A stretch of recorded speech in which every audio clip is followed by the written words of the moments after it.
Hello students, कैसे हैं आप? आपकी तैयारी अच्छी चल रही होगी आशा करते हैं। तो इसी क्रम में आज हम एक चैप्टर लेके चल रहे हैं क्लास 10th का, क्वाड्रेटिक इक्वेशन। क्वाड्रेटिक इक्वेशन जैसे कि नाम से पता चल रहा है, क्वाड्रेटिक मींस ऐसी इक्वेशन, ऐसी अलजेब्रिक इक्वेशन जिसमें हाईएस्ट डिग्री क्या हो, वेरिएबल की 2 हो। Highest degree of variable is 2। इसका स्टैंडर्ड फॉर्म क्या होता है? ax square plus bx plus c equal to 0।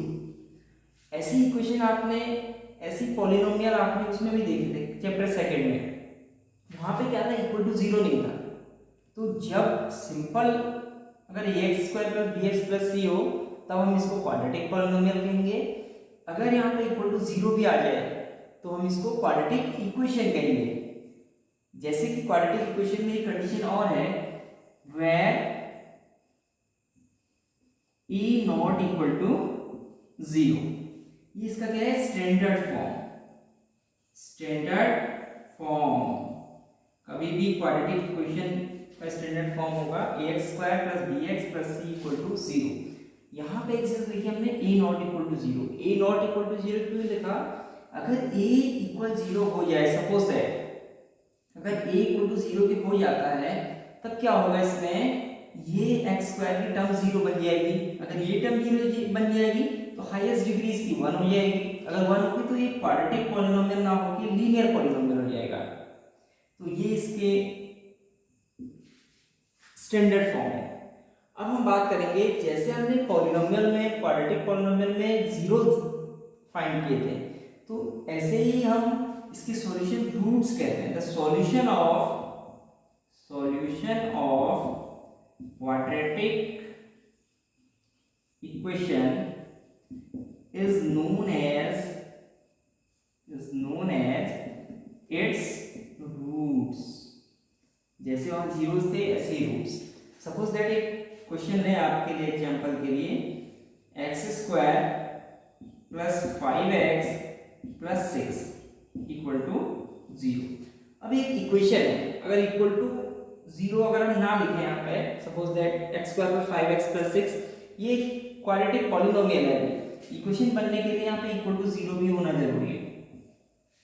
तो हम इसको सिंपली मिडिल टर्म स्प्लिट से कर सकते हैं। एक्स स्क्वायर का कोफिशिएंट 1, 6 का कोफिशिएंट ये कांस्टेंट टर्म है, तो 6 इंटू 1 कितना होता है?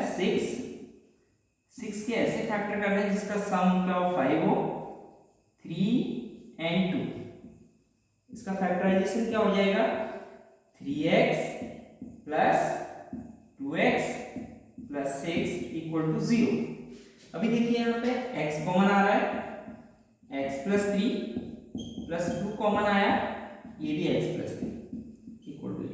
तो एक तो टर्म आई इसकी x प्लस 3, एक टर्म आ गई x plus 2 equal to 0, x plus 3 equal to 0।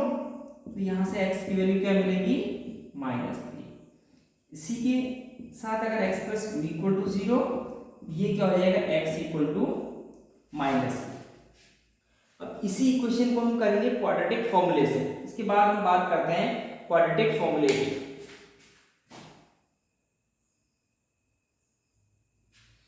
देखिए, अब बात करते हैं क्वाड्रेटिक फॉर्मूले की। क्वाड्रेटिक फॉर्मूले का दूसरा नाम है श्रीधराचार्य मेथड। श्रीधराचार्य मेथड। ये जो मेथड है श्रीधराचार्य मेथड, मैथमेटिशियन श्रीधराचार्य ने दिया था, इसलिए इसको क्वाड्रेटिक फॉर्मूला और श्रीधराचार्य मेथड भी कहते हैं। कई बार एग्जाम में आपके Shridharacharya method solve by Shridharacharya method ऐसे करके दिया जाता है। अब देखिए, जैसे क्वाड्रेटिक फॉर्मूले में कोई भी इक्वेशन है, for ax square plus bx plus c equal to 0, the zeros are roots are x equal to minus b plus minus square root of d upon 2a। अभी a b c आपको तो यहां से मिलेंगे। अभी d क्या है? d को कहते हैं हम discriminant D equal to what discriminant. Discriminant कैसे निकालते हैं? डी की वैल्यू होती है, इसकी जो वैल्यू होती है B square minus 4ac। D equal to discriminant और जो डी की वैल्यू होती है बी स्क्वायर माइनस 4ac। अब इस डी से हमें पता लगता है कि इसके इक्वेशन के रूट्स कैसे होंगे, which type of roots does the equation है। अब देखिए यहाँ पे इस डी की 3 पॉसिबिलिटी हो सकती है।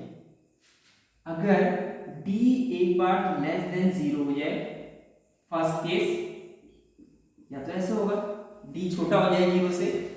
दूसरे केस में हो सकता है कि डी ग्रेटर देन 0 हो जाए, और तीसरे केस में हो सकता है कि डी ही 0 हो जाए, D is equal to 0, discriminant. अब देखिए अगर डी छोटा हो जाएगा 0 से, जो फॉर्मूला दिया था रूट के अंदर अगर माइनस की वैल्यू आएगी तो यहाँ क्या हो जाएगा, no real root, no real root. इस केस में क्या निकलेंगे, कॉम्प्लेक्स रूट निकलेंगे। हम सॉल्व भी नहीं करेंगे आगे, पहले हम डी फाइंड करेंगे। कभी भी क्वाड्रेटिक फॉर्मूला लगाने से पहले वहां पे अगर डी नेगेटिव आ जाता है आपका, means B square minus 4ac आपका नेगेटिव आता है, उस केस में नो रियल रूट लिख के हम क्वेश्चन को छोड़ देंगे वहीं पे, क्योंकि ऐसे इसके रूट होंगे कॉम्प्लेक्स नंबर। ऐसा क्यों होता है, क्योंकि जब रूट के अंदर नेगेटिव वैल्यू आती है कोई, तो माइनस रूट 1, इसको हम ऐसे लिखते हैं माइनस 1 इंटू 3, और ये हो जाएगा रूट 3 आयोटा। रूट माइनस 1 की वैल्यू आयोटा होती है, कॉम्प्लेक्स नंबर होता है, तो इसलिए ये रियल नंबर है आपके सिलेबस में, तो कॉम्प्लेक्स नंबर नहीं है। अब देखिए नो रियल रूट यहाँ पर हो जाएगा। दूसरा केस है डी ग्रेटर देन 0 आ जाएगा, तो यहाँ पर आएगा two distinct real root, distinct real